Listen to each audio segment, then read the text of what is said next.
Chers explorateurs, bonjour et bienvenue dans ce nouveau format audio à écouter.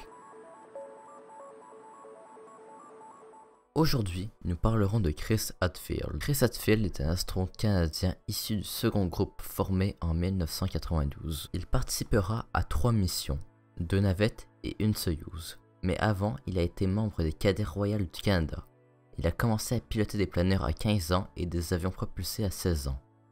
En 1982, il obtiendra un baccalauréat spécialisé en génie mécanique avec mention d'honneur au Collège militaire royal.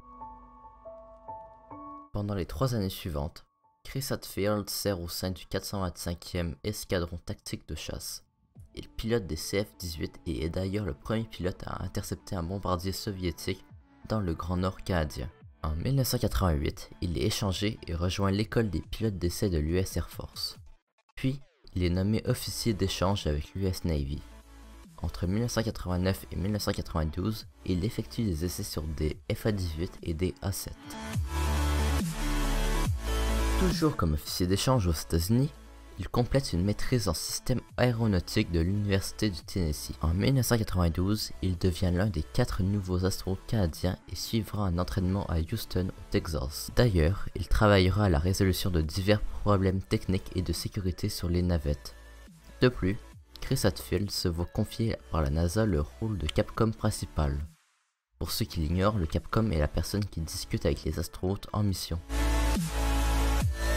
Lors de sa première mission en novembre 1995, STS-74, il deviendra le premier Canadien à manœuvrer le Canadarm et le seul Canadien à avoir visité Mir. Il ira une seconde fois dans l'espace pour la mission STS-100.